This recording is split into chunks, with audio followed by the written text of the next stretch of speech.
사람은 누구나 살면서 모든 것에 조금도 부족함이 없는 풍요로운 풍년의 때를 지나가기를 원합니다.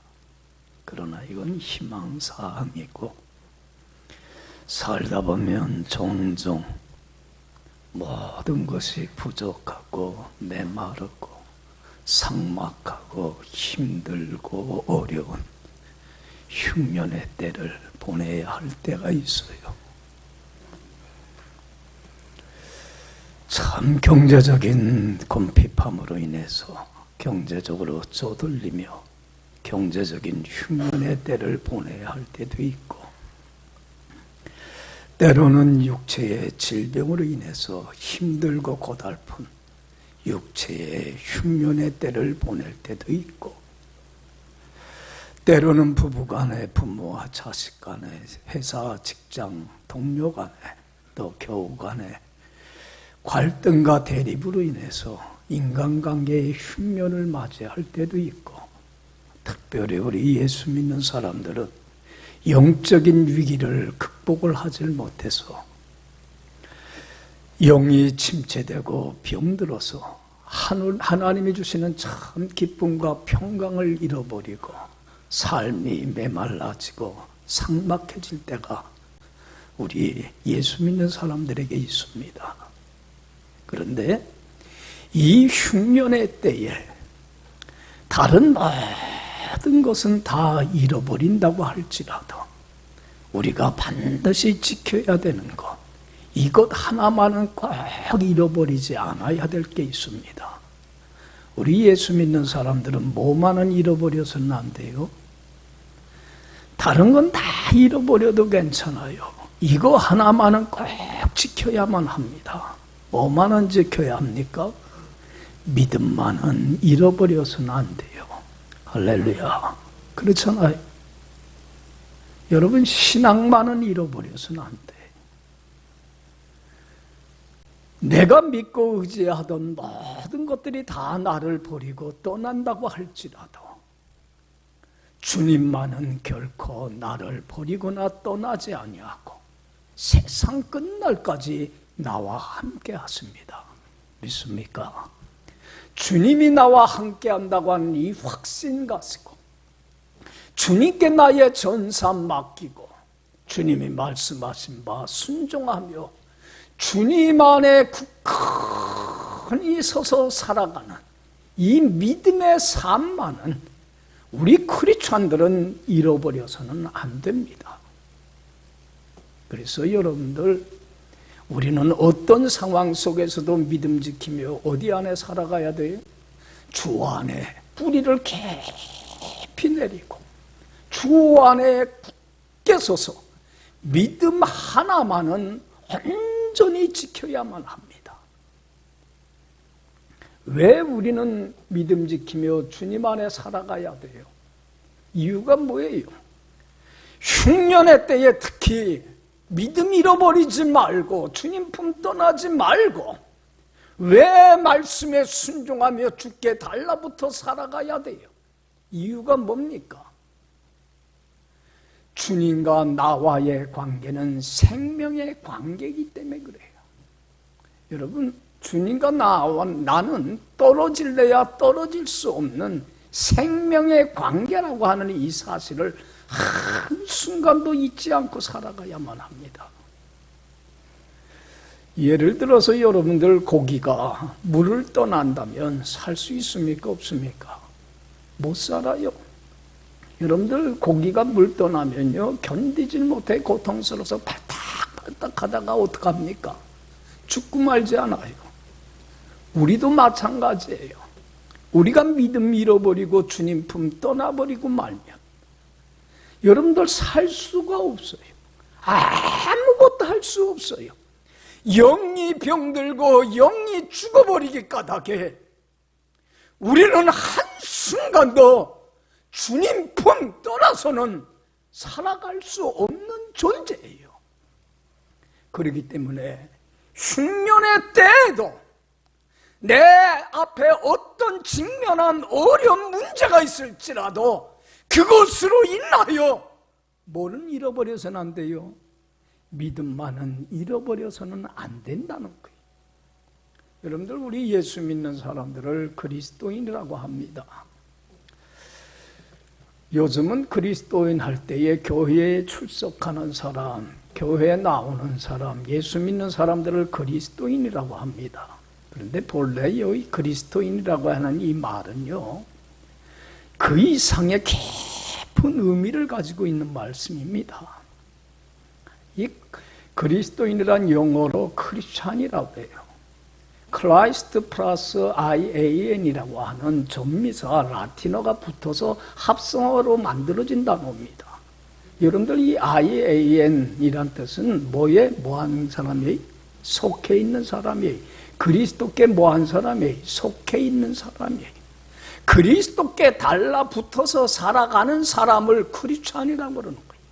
세상의 어떤 유혹과 어떤 세상의 즐거움이 내게 유혹한다고 하더라도, 세상에 어떤 환난과 핍박이 온다고 하더라도, 서로 내 목숨이 죽는다고 할지라도 나는 어디를 떠나선 살아갈 수 없어요.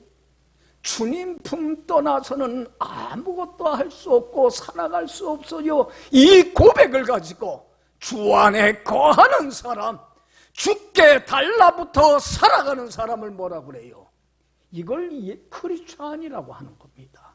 단순히 교회에 나오는 사람만을 그리스도인이라고 하지 않았습니다. 그래서 우리 좀 전에 부른 찬송 가사대로 주 예수보다도 귀한 것은 없네. 이 세상 부귀 영화와 바꿀 수 없네. 유혹과 핍박이 몰려와도 주 사랑하는 내 마음만은 빼앗을 수 없습니다. 이 고백을 가지고 어디에 살아가는 사람? 주께 달라붙어서 믿음 하나만은 온전히 지키는 사람을 크리스찬이라고 하는 겁니다. 여러분, 그래서 요한복음 15장 5절에 예수님이 참 귀한 말씀을 합니다. 여러분들도 잘 알듯이 나는 포도나무요 너희는 뭐다? 가지다. 저가 내 안에 내가 저 안에 있으면 이 사람은 과실을 많이 맺나니 나를 떠나서는 너희가 아무것도 할 수 없습니다. 사람이 내 안에 거하지 아니하면 밖에 버려져 말라지나니 사람들이 이것을 모아다가 불에 던져 사르게 되느니라. 여러분, 우리 주님과 나와의 관계는 포도나무와 줄기와 그 줄기에 붙어있는 가지의 관계입니다. 가지가 줄기를 떠나면 어떻게 됩니까? 여러분들, 열매만 못 맺는 게 아니에요. 어떻게 돼요? 생명을 잃게 돼요. 말라 비틀어져 버리고 말아요. 영이 병들고 죽어버리고 말아요. 그러면 하나님이 주신 은혜와 축복의 열매들은 다 사라지고 아무짝에 쓸모없는 존재가 되어서 육신으로는 살아있다고 하는 이름은 가졌지만은 영적으로는 죽은 자가 되어서 아무 무가치한 존재가 되어버리고 말아요.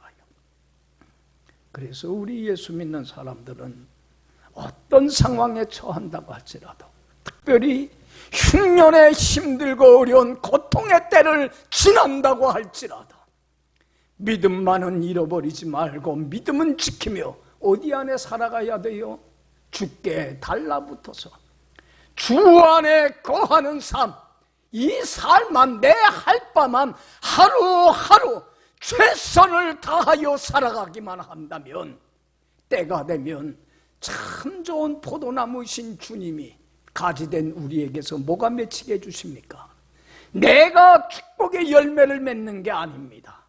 내 할 바만 하면, 믿음 지키며 주님 안에 살기만 하면 때가 되면 하나님께서 가지된 나의 삶 속에 하나님이 주신 한없는 은혜와 축복의 열매가 주렁주렁 맺히는 은혜를 더하여 주십니다. 할렐루야. 내가 주님 안에 거하면 주님은 나와 함께 하소서. 평탄케 하시고 형통케 해주십니다.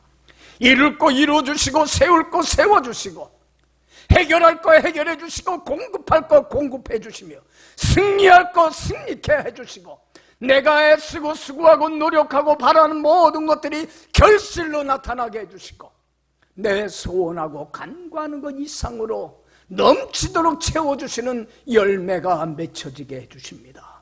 믿습니까? 내 할 바만 하면 됩니다. 여러분, 내가 주님 안에 거하기만 하면 주님이 주시는 참 기쁨과 평강으로 인하여 어떤 형편, 어떤 상황이 있든지 환경과 상황의 조건에 전혀 구애받지 않고 감사와 기쁨과 즐거움과 행복이 넘쳐나는 가장 복된 인생을 주님께서는 살아가게 해 주십니다. 그러기에 특히 우리 예수 믿는 사람들은 흉년의 때에 다른 거 다 잃어버린다고 할지라도 뭐 하나만은 지켜야 돼요? 믿음 하나만은 온전히 지켜야만 합니다. 할렐루야. 그런데 오늘날 많은 신앙인들이 참 잘못하는 게 뭐냐면 이 흉년의 때에 앞에 그 직면한 위급한 그 상황 가닥에 그 문제를 해결하기 위하여 그것을 더 시급하게 여김으로 말미암아 믿음의 자리를 떠나버리고 맙니다. 주님 안에 온전히 거하지를 못해 버리고 맙니다. 그래서 이 모든 걸 더하시는 하나님의 은혜를 잃어버리고 맙니다. 이게 얼마나 어리석은 삶인지 모릅니다. 여러분, 만약에 내가 어려움 때문에 힘든 일 때문에 내가 주님 안에 거하지 못했다고 한다면 그것이 얼마나 미련한 삶인가를 인정하고 잘못된 삶에서 돌이켜야만 합니다. 그리고 앞으로 남은 생에 살아가는 동안 이러한 잘못된 삶을 계속해서 되풀이하는 어리석은 삶을 우리는 이제는 멈춰야만 합니다. 오늘 본문 말씀을 통해서 하나님이 우리에게 교훈해 주고자 하는 말씀이 이겁니다. 흉년의 때에 믿음은 꼭 지키는 겁니다. 믿음을 잃어버리는 이러한 어리석은 행동을 다시는 되풀이하지 말라는 겁니다. 이걸 본문을 통해서 하나님은 나에게 지금도 교훈해 주고 있습니다. 그래서 1절 말씀 보면, 자, 우리 1절 다 같이 읽어봅시다. 아브라함의 때에 첫 흉년이 들었더니 그 땅에 또 흉년이 들매 이삭이 그랄라고 와서 블레셋 왕 아비멜렉에게 이르렀더니, 여기 보세요. 아브라함 때에 가나안 땅에 뭐가 들었어요? 첫 번째 흉년이 들었습니다. 그때에 믿음의 조상이라고 하는 믿음이 참 좋은 아브라함도 이때에 큰 잘못을 범해버리고 맙니다. 뭐를 잃어버려요? 믿음을 잃어버립니다. 그리고 주님 품을 떠나는 큰 잘못을 범한 적이 있습니다. 이 믿음의 조상 아브라함도. 그런데 참 안타까운 거는 그 아들 이삭의 때에 또 가나안 땅에 뭐가 들었어요? 심한 또 흉년이 찾아옵니다. 그랬을 때에 이 아들 이삭도 아버지의 잘못된 삶을 그대로 영향을 받아서 아버지의 뒤를 따라서 믿음을 저버리게 됩니다. 그리고는 주님 품을 떠나려고 하는 영적인 위기를 이삭도 그대로 되풀이하려고 합니다. 저는 이 말씀을 보면서 참 두려운 말씀이라고 생각이 돼요. 여러분들 늘 설교하지만 역사는 어떻게 돼요? 되풀이됩니다. 반복이 됩니다. 여러분들 부모의 좋은 삶도 자식에게 그대로 영향을 끼쳐서 자식에게 어떻게 돼요? 이어지게 되지만 부모의 잘못된 신앙의 삶도 누구에게 그대로 반복이 돼요. 그 자식에게, 그 자녀에게 계속해서 이어져서 반복이 되는, 역사가 되풀이되는 참 불행의 역사가 반복이 됩니다. 아브라함 아버지가 잘못을 한 그 삶이 그 자식 이삭에게 똑같이 되풀이되는 참 두렵고 떨리는 말씀입니다. 여러분들 이런 무슨 얘기가 있어요. 어느 고등학생이 대학 입시를 앞두고 있는데 실력이 자꾸 성적이 떨어지니까 담임교사 선생님이 걱정이 돼갖고 부모님을 좀 오시라고 불렀어요. 상담을 하기 위해서. 그래서 그 학생의 아버지가 선생님을 찾아왔어요. 그리고는 이야기들을 하던 중에 아버지가 그 교사한테 물었어요. 선생님, 우리 아이의 국사 성적은 어떻습니까? 그러니까 그 선생님이 아버님한테 되물었어요. 아버님은 학창시절에 학교 다닐 때 국사 시험 잘 쳤습니까? 그러니까 그 아버지가 머리를 들쩍들쩍 하면서 나는 국사 잘 못했습니다. 그랬더니 이 선생님이 그러더래요. 역사는 되풀이 됩니다. 여러분, 역사는 정말 되풀이 돼요. 그렇죠? 나를 닮지 않았으면 참 좋겠다 하는 것까지도 자식은 꼭 할 말. 저도 자식을 키우면서 참 그걸 목격할 때 속이 상해요. 여러분들, 이 잘못된 역사의 고리는 내게서 끝내야만 됩니다.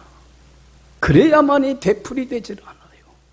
하나님께서 아브라함과 이삭이 이 이야기를 기록한 것은 이유가 있는 거예요. 이걸 통해서 뭘 받으라는 거예요? 교훈을 받으라는 거예요. 배우라는 거예요. 그래서 이들과 똑같은 잘못을 되풀이하지 말라는 거예요. 잘못된 역사의 고리를 끊으라는 거예요. 여러분, 하나님의 성경을 통해서 이런저런 사건들 다 기록한 게 우리에게 교훈을 주기 위한 거예요. 그래서 시편 49편 20절 말씀에 이런 말씀이 있습니다. 종기하나 깨닫지 아니하는 사람은 뭐하고 같다? 멸망하는 짐승과 똑같다. 여러분, 지혜로운 사람은 좋은 일이든 좋지 않는 일이든 성경의 어떤 사건을 대하든지 거기서 배우고 깨닫는 게 있기 때문에 되풀이를 안 합니다.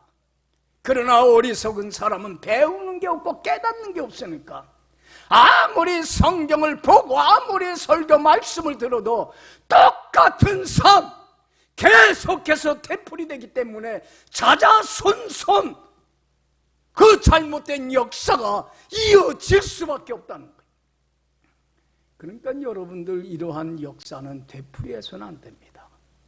여러분, 창세기 12장 보면 하나님께서 아브라함을 부르십니다. 아브라함을 불렀을 때가 아브라함이 몇 세였습니까? 75세였어요. 그 전까지는 우상 섬기며 하나님 모르고 살던 사람입니다. 그런 아브라함을 하나님이 부르십니다. 아브라함아, 아브라함아, 너 지금까지 살던 본토 친척 아비집을 떠나서 내가 지시할 땅으로 이주하려. 여러분, 75년 동안 살던 삶의 모든 기반과 터전이 있는 부모가, 형제가, 친척이, 친구들이 삶의 기반이 있는 그곳을 떠나서 전혀 낯선 땅으로 이민 간다는 거, 아는 사람도 없고 삶의 기반도 없는 그런 낯선 땅으로 이민 간다고 하는 건 매우 힘든 일입니다. 그렇지 않아요? 이건 대단한 모험입니다. 그럴 때에 하나님이 말씀하십니다. 너 그렇게만 하면, 이곳을 떠나 내가 지시하는 곳으로 가서 정착하여 살기만 한다고 한다면 자식이 없는 너에게 자식을 주어 큰 민족을 이루게 하겠고, 내 이름을 창대케 하겠고, 내가 너에게 한없는 은혜와 축복을 부어줄 뿐만 아니라 너로 하여금 너로 말미암아 천하 만민이 복을 얻게 하는 복의 근원으로 삼아 주겠노라. 할렐루야. 여러분들, 믿음이라고 하는 건 뭡니까? 주님의 하신 말씀 믿고 순종하는 거예요. 순종이 믿음이고 믿음이 순종입니다. 여러분, 순종이 없는 믿음은 아무짝에 쓸모가 없는 무가치한 믿음입니다. 그래서 야고보서 2장 26절에 분명히 말씀하잖아요. 영혼이 없는 몸이 뭐한 것 같이, 죽은 것 같이, 행함이 없는, 순종이 없는 믿음은 죽은 것과 같은 아무짝에 쓸모없는 믿음이다. 여러분, 믿음은 순종으로 나타나게끔 되어 있는 거예요. 아브라함은 자기의 전 삶을 하나님께 맡기고 약속한 말씀 믿고 조금도 의심하지 않고 순종을 하여서 어느 땅으로 갑니까? 하나님이 살라고 허락하신 가나안 땅에 이르게 됩니다. 여러분들, 이 가나안 땅은 하나님이 아브라함에게 주신 축복의 땅이요 약속의 땅으로서 어떤 어려움과 어떤 역경과 어떤 시련이 와도 그 땅을 지키며 살아가야 될 땅입니다. 믿음의 땅입니다. 여러분, 하나님은 우리에게도 천국 가는 날까지 살아가야 될, 우리가 거주해야 될 땅을 주셨습니다. 지난날에 잘못된 삶 버리고 이제는 우리에게 주신 축복의 약속의 땅이 어디입니까? 적과 꿀이는 가나안 땅이 어느 땅입니까? 내 자녀와 내 자자손손 천대까지 이어지게 이을 수 있는 축복의 땅을 나에게 주셨습니다. 그 땅은 어느 땅입니까? 우리가 거할 처소는 어디예요? 주님 품입니다. 믿음 지키며 주님 안에 살아가야 하는 이 땅, 이 땅만은 어떤 어려움이 오고 어떤 유혹이 와도 어떤 핍박이 와도 어떤 세상의 즐거움이 나를 유혹한다고 하더라도 믿음만은 지키며 이 땅에 살아가야만 합니다. 할렐루야. 이거는 나뿐만 아니라 내 자녀에게 자자손손 주님이 주신 축복의 땅, 약속의 땅이기 때문에 그렇습니다. 그런데 여러분들, 아브라함이 참 믿음으로 순종해서 가나안 땅에 왔는데 그 땅에 뭐가 들었어요? 어느 날 갑자기 기대치 않는, 원하지 않는 큰 흉년이 듭니다. 비 한 방울 내리질 않아서 땅은 갈라지고 곡식들은 말라 비틀어지고 먹을 것이 하나도 없습니다. 굶어 죽을 위급한 상황에 처하게 됩니다. 그럴 때에 야곱은 믿음의 땅을 지키는 것보다 뭐가 더 시급했어요? 뭐가 더 그에게는 문제 해결하는 게 시급한 문제였어요? 먹고 사는 문제, 굶어 죽지 않는 문제, 그것이 그에게는 더 시급한 문제였기 까닭에 하나님이 주신 믿음의 땅, 그 적과 꿀이는 가나안 땅, 자자손손 이어지게 해야 될 하나님이 허락한 약속의 땅을 떠나서 믿음을 저버리고 어디로 옮겼습니까? 애굽으로 옮겼습니다. 여러분들, 애굽에 도착했을 때 집에 가서 보세요. 창세기 12장. 도착했을 때에 먹고 사는 문제는 해결했습니다. 굶어 죽지는 않게 됩니다. 근데 그때에 참 큰 어려운 시련에 봉착을 하게 됩니다. 아브라함이 아내 사라가 너무 예쁘기 때문에 사람들이 그 아내 사라를 빼앗고 자기를 죽일 게 두려워서 아내를 뭐라고 속이라고 했습니까? 누이라고 하라고 했습니다. 그런데 그 걱정했던, 염려했던 일이 현실로 드러나게 됩니다. 사라가 너무 예쁘니까 그 미모가 사람들의 입에서 입으로 전해지다가 종국에는 누구에게까지 들어갔어요? 애굽 왕 바로에게까지 들어갑니다. 에르가 그것을, 사라를 보고는 마음이 들어서 후궁으로 첩으로 삼으려고 합니다. 그래서 오라비 아브라함을 불러서는 그 누이 동생을 달라고 하면서 그 대가로 뭘 줬습니까? 금은보와 큰 물질을 줍니다. 굶어 죽지도 않게 되고 덤으로 더 많은 물질을, 더 많은 부를 얻게 됐지만 그 가정은 큰 위기에 봉착하게 됩니다. 아내는 누구한테 아브라함은 누구한테 아내를 빼앗기게 됐어요? 애굽 왕 바로에게 빼앗기게 됩니다. 그리고 가정은 어떻게 됩니까? 깨져버리고 많은 풍비박산이 날 위기 상황에 처하게 됩니다. 여러분들, 믿음의 자리를 떠났을 때의 큰 어려움, 먹고 사는 문제는 해결했을 줄 모르지만 여러분들 큰 어려운 시련에 봉착을 하게 됩니다. 그때에 하나님이 그 사건에 개입을 해서 애굽 왕의 집에 재앙을 내려서 그 위기를 모면하게 해줍니다. 그리고는 아내를 데리고 다시 믿음의 자리로 돌아오게 됩니다. 아브라함은 그때에 많은 걸 배우고 깨닫게 됩니다. 흉년의 때에 뭐만은 지켜야 되겠다? 믿음만을 지켜야 되겠구나. 주님이 약속한 이 축복의 땅을 떠나서는 안 되겠구나. 철저하게 배우고 깨닫고 이제는 그 사건을 통해서 다시는 정말은 믿음의 자리 떠나지 않으려고 합니다. 종국에는 어떤 시련과 시험 속에서도 주님 안에 거함으로 종국에 뭐가 됩니까? 믿음의 조상이 되어서 정말로 하나님의 축복받고 그로 인하여 천하 만민이 복을 얻게 하는 축복의 기적의 역사가 나타나게 되더라는 겁니다. 할렐루야. 그런데 여러분들 보세요. 아브라함의 아버지 잘못이 그대로 누구에게 이어지려고 그래요? 자식 이삭에게 그대로 대물림하려고 그래요. 여러분들 이삭 때에 또 두 번째 큰 흉년이 닥치게 되니까 이 이삭도 어떻게 됩니까? 하나님이 주신 그 가나안 땅 축복의 믿음의 땅을 저버리고 어디로 옮기려고 합니까? 아버지와 똑같이 애굽으로 내려가려고 합니다.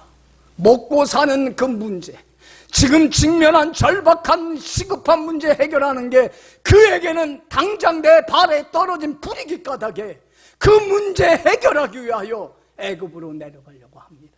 그래서 자기가 있던 곳을 떠나서 가나안 땅 한편인 그랄이라고 하는 곳에 애굽을 가기 위해서 거기에 도착을 합니다. 거기는 블레셋 사람이 사는 지역인데 그곳에 도착을 했을 때 하나님께서는 이삭이 똑같은 아버지와 같은 잘못을 되풀이하는 어리석은 우를 범하지 않도록 하나님께서 이삭에게 나타나 하신 말씀이 뭐였냐면 2절에서 5절 말씀입니다. 참 귀한 말씀입니다. 2절 5절 우리 다 같이 읽어봅시다. 여호와께서 이삭에게 나타나 이르시되 애굽으로 내려가지 말고 내가 네게 지시하는 땅에 거주하라. 이 땅에 거류하면 내가 너와 함께 있어 네게 복을 주고 내가 이 모든 땅을 너와 내 자손에게 주리라. 내가 내 아버지 아브라함에게 맹세한 것을 이루어 내 자손을 하늘의 별과 같이 번성하게 하며 이 모든 땅을 내 자손에게 주리니 내 자손으로 말미암아 천하 만민이 복을 받으리라. 이는 아브라함이 내 말을 순종하고 내 명령과 내 계명과 내 율례와 내 법도를 지켰음이라 하시니라. 할렐루야. 여기 보세요. 하나님께서 이삭에게 이야기를 합니다. 이삭아, 어디로 내려가지 마? 애굽으로 가지 마. 내가 너에게 살라고 하는 땅, 이 땅 내가 지시하는 이 땅 가나안 땅에 그냥 어떻게 머물러. 믿음만은 지켜. 내 품을 너가 떨어서는 아무것도 할 수 없고 살아갈 수 없어. 너는 내 안에 거해. 이 말이에요. 만약에 네가 그렇게만 하면 내가 너와 함께 있어 너와 평생 함께하고 너를 버리거나 떠나지 아니하고 내가 너와 함께해서 내가 네게 복을 주고 이 가나안 땅 축복의 땅을 내가 너와 내 자손에게 자자손손 이 땅을 주마. 내가 네 아버지 아브라함에게 약속하고 맹세한 것처럼 내 후손을 하늘의 별과 같이 많게 할 것이고 이 땅을 내 자손이 차지하게 할 것이고 네 자손으로 말미암아 네 자손만 복을 얻는 게 아니라 천하 만민이 복을 얻게 하는 놀라운 역사를 이루어 가마. 할렐루야. 네 아버지의 아들 아버지 아브라함이 내 명령에 순종하고 내 계명과 규례와 법도를 지킨 것처럼 네가 내 말에 순종한다면 이런 은혜를 내가 베풀어 주마. 여러분, 하나님의 이 말씀을 듣고 이삭이 어떤 태도를 취했습니까? 여러분들 참 귀한 태도를 취합니다. 이게 우리가 본받아야 될 삶의 태도요 자세입니다. 흉년에 처했을 때, 위기 상황에 처했을 때, 주님의 품을 떠나려고 하는 갈등이 있을 때에 주님이 야 이삭은 어떤 태도를 취했냐면 주님의 약속한 말씀을 믿고 6절 보면 다 같이 읽어봅시다. 6절 이삭이 그날에 거주, 여기 보세요. 애굽으로 내려가지 말고 이 땅 그냥 머물러 했을 때에 주님, 이삭은 자기 생각과 자기 뜻과 자기 계획을 내려놔요 안 내려놔요? 내려놓고 하나님의 약속한 말씀을 믿고 그대로 어떻게 하더라? 순종하더라. 할렐루야. 여러분, 우리 예수 믿는 사람들은 안 믿는 사람들과 차원이 다른 고민거리가 있습니다. 우리 예수 믿는 세상 사람들은 시시한 문제로 고민들 해요. 여러분도 하찮은 문제들로 고민해요. 뭘 먹을까 마실까 뭐 입을까, 그냥 물질의 문제, 육신의 문제, 이 땅의 현실적인 문제가 그들에겐 관심사가 다하기 때문에 그것 놓고 고민하고 갈등해요. 그러나 우리 예수 믿는 사람들은 이들과 다른 고민거리가 있어요. 뭡니까? 하나님의 뜻과 내 뜻이 일치하지 않는 데서 오는 고민이에요. 여러분, 이렇게 살아가는 게 하나님이 원하는 건데 나는 반대로 이렇게 살기를 원해요. 아무리 내 생각이 내 뜻이 좋은 뜻이라도 하나님의 뜻에 일치하지 않을 때에 뭐를 내려놓을 줄 알아야 돼요. 내 생각과 내 뜻과 내 판단과 내 욕심을 내려놓을 줄 알아야 돼요. 이삭처럼. 그리고 하나님의 말씀한 바에 순종하며 하나님의 뜻을 쫓을 줄 알아야 돼요. 할렐루야. 이게 크리스찬입니다. 여러분들, 참 우리가 범하는 잘못이 뭐냐면 내 뜻과 하나님의 뜻이 일치하지 않을 때에 여러분들, 내 생각과 내 뜻을 내려놓는 게 쉽습니까? 어렵습니까? 그게 참 어려워요. 어떻게 보면 십자가에 못 박혀 죽는 것과 같은 아픔과 고통이, 괴로움이 따라요. 내 생각을, 내 뜻을 내려놓고 내 자신을 쳐서 그리스도께 복종한다고 하는 것은 참 어려운 고난이에요. 그래서 여러분들, 이것을 우리 크리스찬들에게는 내 목에 태인 십자가라고 하는 거예요. 이것을 내가 그리스도의 영광을 위하여 받아야 될 능력이고 이것을 고난이라고 하는 거예요. 여러분들, 예수님이 말씀하잖아요. 마태복음 16장 24절에 아무든지 나를 따라오려거든 누구를 부인하고 자기를 부인하고 자기에게 주어진 십자가를 지고 나를 따를 것입니다. 나를 따르는 내 말에 순종하는, 주님께 전사 맡기고 순종하며 주님 안에 거하는 참다운 신앙인이 되려고 하거든. 주님을 따르지 못하게 하는 가장 걸림돌이 되고 가시가 되고 우상이 되는 것은 다른 게 아니에요. 누구예요? 나 자신인데 내 생각과 내 뜻을 십자가에 못 박아 죽이는, 자기에게 주어진 그 십자가를 지지 않고서는 나를 따를 수 없다고 하신 거예요. 여러분, 우리는 내 생각과 내 뜻과 내 욕심들을 십자가에 못 박아 죽이는 순간순간 이 순교자의 삶을 사는 게 참 어렵고 힘든 일이에요. 그러나 여러분들, 내 목에 태인 십자가의 가치를 알아야 돼요.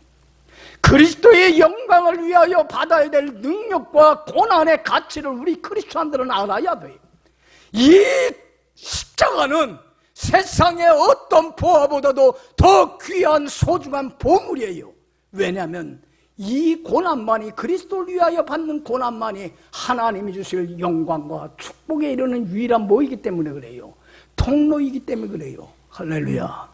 여러분들, 우리 크리스찬들이 이 그리스도를 위하여 받는 능력의 십자가의 가치를 몰라요. 그러니까는 영광과 축복은 받으려고 하는데 고난 없는 영광을 받으려고 그래요. 여러분들, 고난 없는 영광 없습니다. 영광을 얻기 위해서는 모두 함께 받아야 됩니까? 고난도 함께 받아야 합니다. 현재의 고난은 장차 하나님이 주실 영광과 축복과는 비교할 수가 없습니다. 그 영광을 바라보며 사도 바울이 고백한 것처럼 나는 날마다 죽노라. 내 생각이나 내 뜻과 하나님의 뜻에 굴종하지 못하는 못난 자를 십자가에 못 박아 죽이는 순교자의 길을 걸어가 믿음 지키며 주님 안에 굳건히 서는 자가 하나님이 주시는 한없는 은혜와 축복과 영광에 참여할 수 있습니다. 믿습니까? 여러분들, 이삭이 애굽으로 내려가려고 하는 자기의 생각과 자기의 뜻을 접어버리고 맙니다.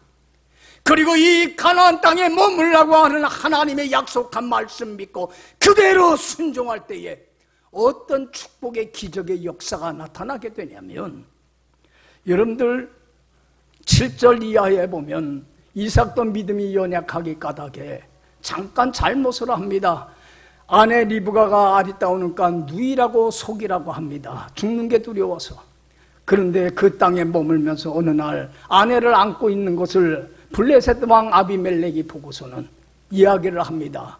그는 누이가 아니라 네 아내가 아니냐. 근데 왜 속였느냐. 그때에 이삭이 얘기를 합니다. 나를 해칠까 봐 두려워서 그렇게 했다. 그때에 아비멜렉이 그 얘기를 듣고 뭐라고 그러냐면 11절 말씀 보면 블레셋 사람들에게, 자 11절 다 같이 읽어봅시다. 아비멜렉이 이에 모든 백성에게 명하여 이르되 이 사람이나 그의 아내를 범하는 자는 죽이리라 하였더라. 여기 보세요. 하나님께서 아비멜렉을 통해서 이삭과 그 아내와 그 가족을 어떻게 해요? 지켜주고 책임져 주더라는 거예요. 할렐루야. 하나님이 내가 너와 함께해서 내가 내게 복을 주마. 약속대로 축복해 주시고 지켜주세요. 또 축복을 해주시는데 12절 14절 보세요. 엄청난 하나님의 은혜와 축복과 영광이 그에게 임하는데 12절에서 14절 다 같이 읽어봅시다. 이삭이 그 땅에서 농사하여 그 해에 100배나 얻었고 여호와께서 복을 주심으로 그 사람이 창대하고 왕성하여 마침내 거부가 되어 양과 소가 때를 이루고 종이 심이 많으므로 블레셋 사람이 그를 시기하여. 여기 보세요. 그 해에 이삭이 농사를 졌는데 흉년이 지나가 버리고 맙니다. 그리고는 그 해에 뭐가 찾아옵니까? 풍년의 때가 찾아옵니다.